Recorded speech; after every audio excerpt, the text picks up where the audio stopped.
What's going on, ladies and gentlemen? Welcome back to the Memphis Conservative channel. If you haven't subscribed already, subscribe and hit that like button and share this video and comment down below. So shout out to the Daily Caller for this one. This story has just dropped today. Well, this morning actually. Just dropped today. It's an exclusive. Biden FBI probe GOP members after prosecutors privately called allegation completely incredible. In other words, it already told them that they didn't, this is not a case or this is not nothing to investigate. There's nothing here. And the Biden FBI, they did it anyway. So let's get right into this.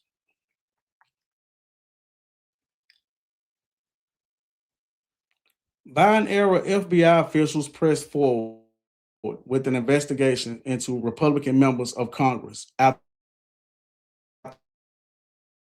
two prosecutors privately. Documents obtained by Senate uh, judicial claims made by then Democratic New Jersey Rep. Mickey Sherrill.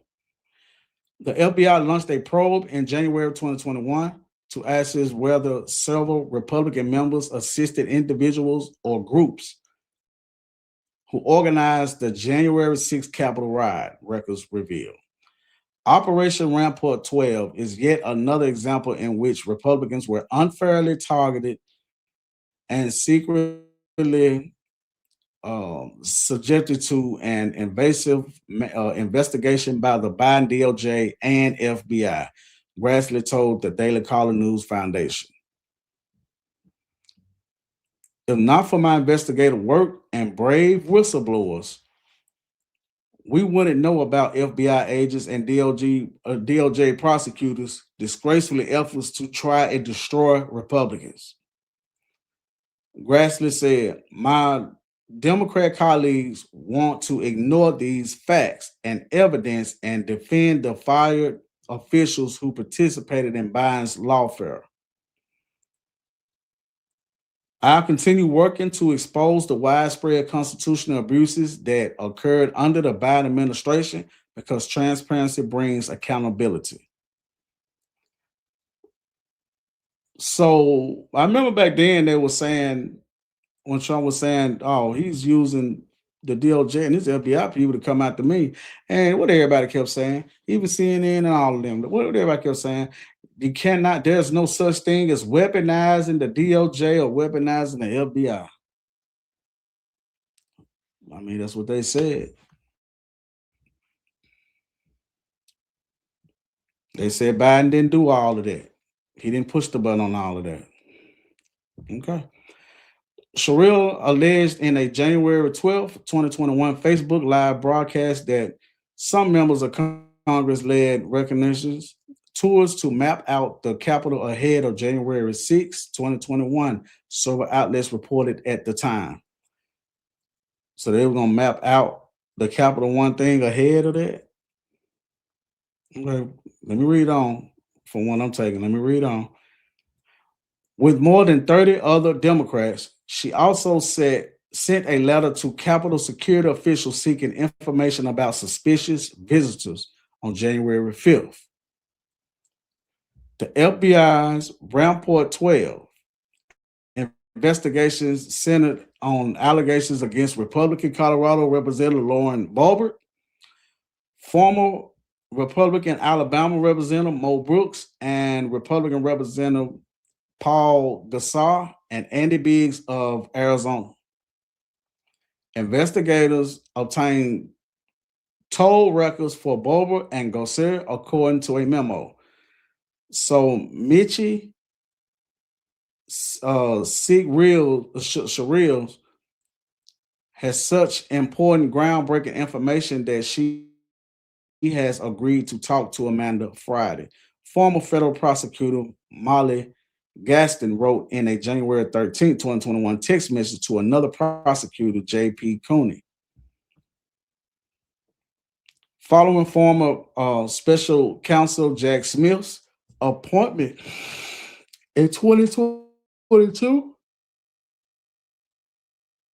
excuse me, and Cooney became integral parts of his team as he prosecuted President Donald Trump. That's the one that went after Trump, Jack Smith.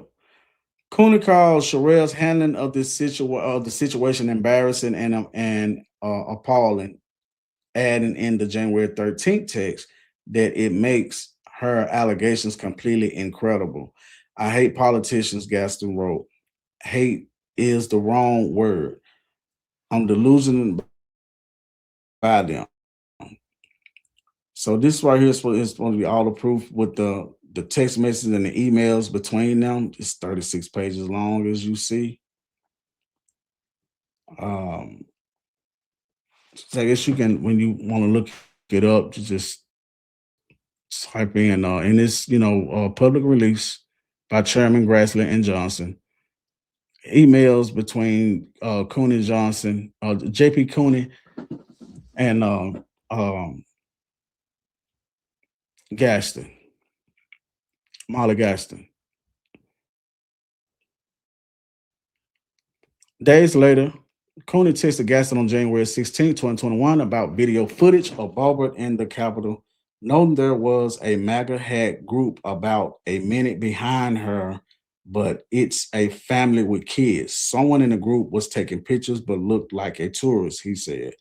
It's weird, Cooney wrote, but does not look suspicious. Gaston noted they still needed to figure out what time the Kassar thing happened. I'm telling you though, this tour map things has legs, Cooney wrote. This makes perfect sense to me. Proving the members' intent might be impossible, but I am fairly confident that we are going to put a map or some other information relevant to coordinated activity in the hands of an extremist group and trace it back to a congressional office. Republican Wisconsin Senator Ron Johnson said the messages showed Justice Department attorneys sought to investigate Republicans no matter how spurious the allegation. Smith eventually hired both J.P. Cooney and Molly Gaston, allowing them to continue their partisan work, Johnson said. My oversight efforts will continue to expose what was occurring in Jack Smith's office. Along with allegations made by Schurer, the FBI's probe also looked into a congressional staffer's claim that he heard two men say, I think Gassar will let us in, as well as Stop the Steal rally organizer Ali Alexander's claim that he developed a plan with Brooks, Gassar, and Biggs to put maximum pressure on Congress while they were voting records show. The preliminary investigation was officially opened on January 22nd, 2021, according to an email from Cooney. Cooney reassured former FBI agent Timothy Thibault, Thibault, I don't know if I'm saying the last name right, that rules for opening sensitive investigations during the 2020 election did not apply to this probe because the members were not declared candidates for Congress, and there was no risk that public exposure of the preliminary investigation could influence an impending federal election. Under circumstances, the only responsibility, of course, was to open a preliminary investigation and to ensure a full written record of the FBI steps, he wrote to Talbot. House Republicans filed an ethics complaint in May 2021 against Democrats who claimed without evidence that members had led reconnaissance tours. A Washington field office FBI agent sought approval in December 2021 to move through with our proposed course of action. See June memo, got it in parentheses, and interview Bulber and Gassar. With appropriate coordination with DC USAO. Talbot informed the agent in January 2022 that direction from FBI HQ is too close to the case. These bombshell documents revealed that bad actors at the highest levels of our government and intelligence agencies targeted broad swaths of the American right and sitting members of Congress with no evidence of wrongdoing. Republican Missouri Senator Eric Schmidt said in a statement to the DCNF, this fishing expedition was nothing more than a political agenda. Finally, under the leadership of Chairman Grassley and the work of this committee, where we are shining a light on this corruption that the Democrats ignored under Biden, and will not stop until there is full accountability for those involved. Grassley expected to share the records during an Arctic Frost hearing on Tuesday morning. So I'm going to try to find that. So that must have been this morning. I remember that, and that's what they call it, Arctic Frost, Operation Arctic Frost. In February, 3 phone companies executives testified before the Senate Judiciary Committee about why they turned over the records of multiple Republican members of Congress in response to secret subpoenas from Smith. Toll records for 20 current or former Republican members of Congress were subpoenaed as part of the Arctic Frost probe that became Smith's 2020 election case against Trump, according to records previously disclosed by Grassley. So they went that deep, and so it was 3 different phone companies. Executives testified, and so they testified and they admitted that, yeah, we turned over these people, all these people, phone numbers and phone records and stuff like that, just so they can get subpoenas out to these people to go after Trump about the 2020 election thing. Yeah, so basically these people had already told no real true evidence of this, that what they was um accusing these Republican members, GOP members for. And they told them up front, it's completely incredible. Like, this ain't got, in other words, this ain't got no legs. And y'all probed, and they probed them members. They investigated those members anyway, even after they investigated those members after the prosecuting folks called the allegation completely incredible.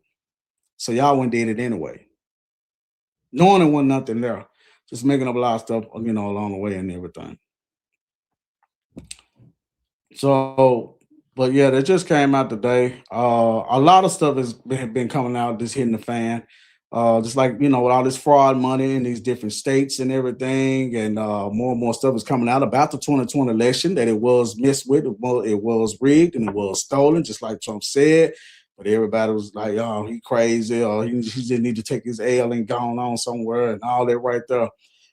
And they were like, well, what's the point of going back with all this? You can't go back and redo it. That ain't the point. We know you can't go back and redo it, because that would be like pressing a rewind button on the VCR to rewind back to 2020 so we can do it over. No, we know we can't do that. They know they can't do that. But the principle of the thing is, it'll show all the evidence and stuff that this man was telling the truth. This stuff was messed with and rigged and tampered with,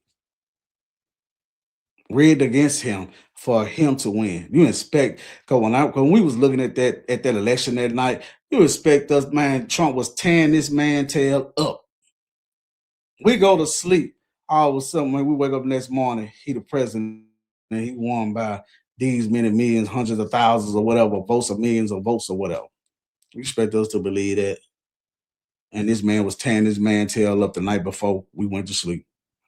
In the middle of the night, all 7 swing states stopped counting at the same time. Yeah, Georgia claimed that they had a water break, a water pipe burst. in that arena or whatever, in that arena out there in Georgia where they was doing the voting count and stuff like that. You expect us, man, to believe that. And the ones that do believe that or just don't like Trump or you're gonna believe it anyway. I got a bridge in Brooklyn. I want to say, holla at me. So thanks for stopping by the Memphis Conservative channel. If you haven't subscribed already, subscribe and hit that like button and share this video. And comment down below and tell me your thoughts about this. Because a lot of this is coming out. That man was cheated in 2020. Peace.